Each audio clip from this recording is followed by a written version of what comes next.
Hello guys, hello my dear lovely students, कैसे हैं आप लोग। I hope you guys doing great. Welcome back once again to our YouTube channel. So my dear student, मुझे नहीं लग रहा कि इससे बड़ा न्यूज आप लोग को मिला होगा इस साल का। ठीक है, काफी टाइम से बच्चा आरआरबी जेईई के वैकेंसी का वेट कर रहा था, अपडेट्स का वेट कर रहा था, कोई फाइनल नोटिफिकेशन मिल जाए, कोई फाइनल आपका ऑफिस से सर्कुलर आ जाए। एंड फाइनली आप लोग के लिए अनाउंसमेंट बड़ा आया है रेलवे के तरफ से। एंड ये अपडेट्स में मैं आप लोग को फाइनल एक कंक्लूजन आपको बता देता हूं। मैं यहाँ पे नहीं बताने वाला हूं क्या नोटिफिकेशन क्या बोल रहा है, क्या मतलब निकलता है। मैं सिंपल एक लाइन में समझ लो कि आप लोग को आरआरबी जेईई में वैकेंसी देखने को मिलेगा काफी जल्द। बिल्कुल भी टाइम नहीं है, आज ही से आप प्रिपरेशन करना स्टार्ट कर दो। अगर आप गलती करोगे, नोटिफिकेशन आएगा तो फिर आप पीछे रह जाओगे। और एक चीज, कितना नंबर वैकेंसी आएगा ये आप देख ही लिए होंगे, बहुत सारे अपडेट आ चुका होगा यूट्यूब में। 20,000 प्लस आपको वैकेंसी देखने को मिलेगा। और क्या ये सही है या गलत है? बिल्कुल सही है, 100% सही है। अब क्या प्रोसेस, आप इन सभी चीजों में मत जाओ। कितना टाइम लगेगा सर जी, किसको किसको क्या भेजा गया है नोटिफिकेशन, रेलवे को कौन भेजा, क्या नहीं भेजा। आप ये समझो कि नोटिफिकेशन जो है वो जल्दी देखने को मिलेगा। हाँ, ये बोल सकते हैं कि फाइनल नोटिफिकेशन नहीं है, लेकिन हाँ ये वहां डिस्कशन चल रहा है कि कितना का जरूरत है, कितना रिक्वायरमेंट है और जेईई का कितना निकालना पड़ेगा।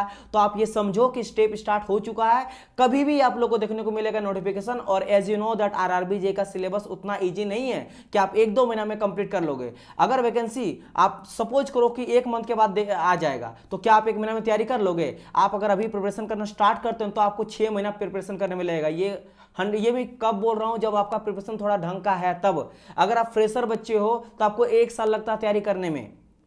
और जो बच्चा एक बार कोर्स पढ़ लिया, अगर उसको रिवीजन करने में 4-5 महीना लग जाता है, क्योंकि आपको पूरा का पूरा मैकेनिकल इंजीनियरिंग टोटल को रिवीजन करना है। इसके अलावा आरआरबी जेईई का पहला जो आपका सीबीटी होता है वो नॉन टेक्निकल होता है। तो नॉन टेक्निकल में आपका मैथ स्ट्रॉन्ग होना चाहिए, साइंस होना चाहिए, रीजनिंग होना चाहिए, जीके जीएस होना चाहिए, करंट अफेयर होना चाहिए। तो सिलेबस बहुत ही बड़ा है। फाइनल में इसीलिए बता रहा हूं यहां पे कि 20,000 प्लस वैकेंसी आपको देखने को मिलेगा। यह आप लिख लो, काफी जल्द मिलेगा। इसमें टाइम कितना निकले वाला है? ज्यादा से ज्यादा मुझे लग रहा है 3-4 महीना। और ये 3-4 महीना समझ लो कि डेड जोन आपका है, आपके पास बिल्कुल भी टाइम नहीं है। 3-4 महीना सिर्फ रिवीजन के लिए होता है, टेस्ट सीरीज के लिए होता है, पढ़ने के लिए नहीं होता है। तो ये मुझे लग रहा है कि 3-4 महीना में आपको देखने को मिल जाएगा। तो आज ही से आप जो है, अभी से जब आप वीडियो देख रहे हो, फटाफट जाइए और प्रिपरेशन को स्टार्ट करिए। यूट्यूब में मेरा बहुत सारे में टॉप जो आरआरबी जेईई में मैक्सिमम पूछा जाता है प्रोडक्शन से, ठीक है, थर्मोडायनेमिक्स से, आईसी इंजन से, पावर प्लांट में, उसका पूरा का पूरा फुल सिलेबस जो आपका पेड कोर्स वाला सिलेबस है उसको मैं फ्री में डाल दिया हूं। क्योंकि इस यूट्यूब चैनल में मैं आप लोग को फ्री में पढ़ाता हूं।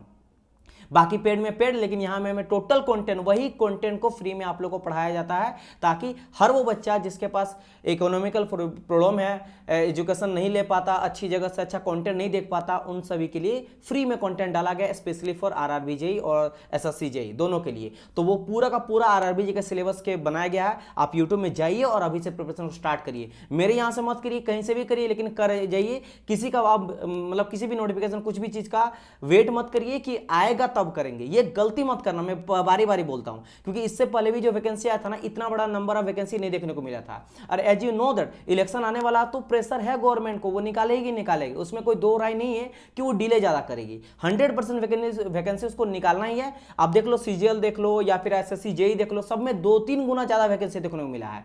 तो यहां कोई बड़ी बात नहीं कि 20,000 प्लस वैकेंसी देखने को मिलेगा। तो जेईई है, इसके लिए सीडीएमएस है, सीनियर सेक्शन इंजीनियर है, तो हो सकता है ये 30,000 40,000 भी चल जाए।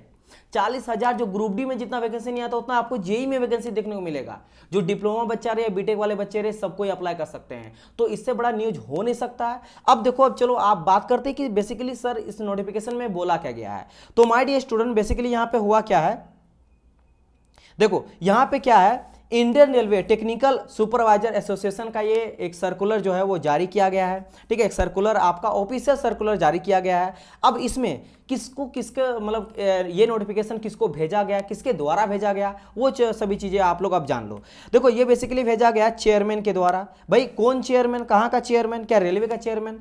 तो यहाँ पे देखो, ये चेयरमैन जो है ना, वो कहाँ के चेयरपर्सन है। बेसिकली चेयरपर्सन बोलो, चेयरमैन बोलो, ये आपका है कैडर रीस्ट्रक्चरिंग कमेटी। यानी कि जो कभी भी न्यू कमेटी बनता है कि भाई अब जो है, जैसे हर 5 साल में, हर 10 साल के बाद, according to number of vacancy, मान लो कि काम लोड बढ़ जाता है, नया स्टेशन बनता है और वर्कलोड बढ़ता है, तो उस बेसिस पे हमेशा क्या आता है, रीस्ट्रक्चर किया जाता है वैकेंसी को, कि अब मेरा वैकेंसी ज्यादा चाहिए या किसी में वैकेंसी कम चाहिए। आप देखेंगे बहुत बार ऐसा हुआ है कि ग्रुप डी या ग्रुप सी का कुछ पोस्ट को बंद भी कर दिया गया है, और कभी कभी क्या होता है, कुछ पोस्ट को इंट्रोड्यूस किया जाता है, बढ़ाया जाता है वैकेंसी को।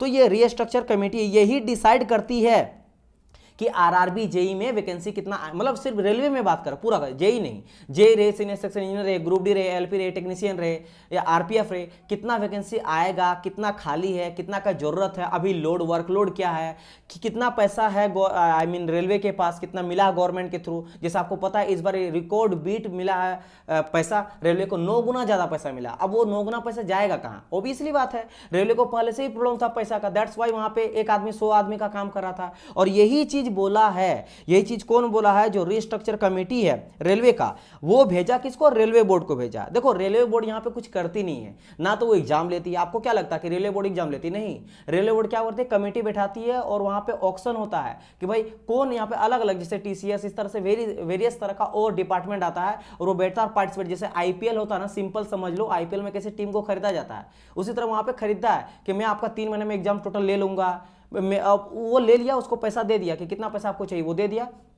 अब उसका काम है क्वेश्चन छपवाने का, उसका काम है हर जगह एग्जाम लेने का। फाइनल जब रिजल्ट आ जाता है तब सौंप देता रेलवे को कि लो भाई इतना लड़का को मैंने सिलेक्शन करके दे दिया, अब आपका काम है जोन वाइज सबको जाके डीवी वगैरह लेके आप ज्वाइनिंग लेटर सेंड करो, राइट। तो ये क्या करा है, अभी चूंकि टाइम है, क्योंकि अब के टाइम पे आप टेक्निकल ज्यादा सेक्टर बढ़ते जा रहा है, 9 गुना ज्यादा पैसा में मिला है। इस बार का जो बजट हुआ उसमें 9 गुना ज्यादा, इससे ज्यादा जो बजट है वो हिस्ट्री में कभी नहीं मिला रेलवे को इतना बड़ा। क्यों? क्योंकि और ज्यादा स्टेशन को बढ़ाया जाएगा। एंड जैसे आपको पता है कि रेलवे के जेई में काफी ज्यादा वर्कलोड है, काफी ज्यादा वर्कलोड है। इसको ध्यान में रखते हुए यहां पे क्या करा गया, बोला गया है कि जेई के वैकेंसी को, फिलहाल अभी जेई के वैकेंसी, वैसे देखो 3 चीज के बारे में यहां डिस्कस करा गया। मैं आपको बता देता हूं किस किस चीज के बारे में डिस्कस करा गया, जस्ट अ मिनट।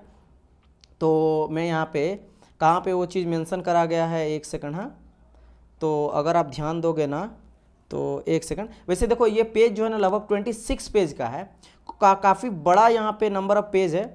तो देखो मैं आपको बता देता हूँ 3 कौन कौन सा ग्रुप के लिए डिस्कस करा गया। एक तो करा गया जेई के लिए, दूसरा करा गया जेई हो गया, सीनियर सेक्शन इंजीनियर हो गया, इसके लिए करा गया सीडीएमएस वगैरह हो गया। दूसरा करा गया आपके एलपी टेक्नीशियन वाले के लिए भी, और तीसरा कराया गया ग्रुप डी वाले के भी। ग्रुप डी वाले को ग्रुप सी में डाला गया है, ये बात यहाँ पे किया जा रहा है। जेई वाले में फिलहाल जो अभी नोटिफिकेशन है वो जेई का आया कि जेई में नंबर ऑफ पोस्ट को बढ़ाना पड़ेगा, कितना? 10,000 पोस्ट को। खाली कितना? लगभग 10,800 पोस्ट यहाँ पे खाली है, ठीक है, मतलब लगभग 15% यहाँ पे खाली है। लेकिन कुल मिला के बात यह है कि टोटल मिला के 10,000 पोस्ट को और बढ़ाने को बोला गया है, तो टोटल मिला के 20,625 पोस्ट जो है फाइनल, इतना स्ट्रेंथ है आज के टाइम पे, जो कि जेई का पोस्ट इतना खाली है तो इतना निकालने को बोला गया है। आगे टाइम पे और सर्कुलर निकलेगा जिसमें जेई का के अलावे एलपी का बात किया जाएगा, और एलपी में अनुमान लगाया जा रहा है, मैं आपको बता देता हूं 50,000 के आसपास आने का चांस है, 50,000 के आसपास। और ग्रुप डी को ग्रुप सी कराया जाएगा, ठीक है, उसका अभी तक कोई अपडेट इस तरह का नहीं है, कोई अपडेट आएगा तो आपको मैं बता दूंगा, राइट। तो ये रहा चीजें। अब देखो यहाँ पे ज्यादा आपको समझना नहीं है, अगर आपको मन लगेगा तो मैं इसका टेलीग्राम में लिंक दूंगा, पूरा का पूरा पढ़ लेना टाइम लगा के, ठीक है। लेकिन आपको समझने से मतलब जितना था मैं आप लोगों को उतना बता दिया, तो आई होप सो जो मैंने बताई ये सभी चीज आप लोग को समझ, ये पूरा का पूरा जोन वाइज। अब देखो आप बोलेंगे सर जी ये रेलवे में इतना टाइम क्यों लेता है, आप तो कभी से बोल रहे हो वैकेंसी आ रहा है। और अब देखो यहाँ पे कोई भी लड़का, मैं बता रहा हूँ बार बार, जो लड़का सीरियस बच्चा जो तैयारी करना चाहता है वो गलती मत करना कि नोटिफिकेशन का वेट करना, नहीं तो फिर भूल जाओ आप जॉब लेना, डिले क्यों हो रहा वो समझो। माय डियर स्टूडेंट, यहाँ पे रेलवे ना दुनिया का सबसे बड़ा जो है ऑर्गेनाइजेशन है, ठीक है, आपको पता है, और इसके काफी ज्यादा जो है ना प्रोटोकॉल्स होता है। तो एक बार नोटिफिकेशन आ जाने के बाद, ठीक है, क्वेश्चन छप जाने के बाद बहुत सारा चीजें हैं जो फिर बाद में बहुत दिक्कत हो जाता है, चेंज, एक माइनर चेंज भी करना काफी डिफिकल्ट हो जाता है, क्योंकि बहुत बड़ा ऑर्गेनाइजेशन है। दैट्स वाई यहाँ पे प्रोटोकॉल को काफी ध्यान रखा जाता है, हर एक चीज को स्टेप बाय स्टेप करा जाता है। That's why it's will take too much time.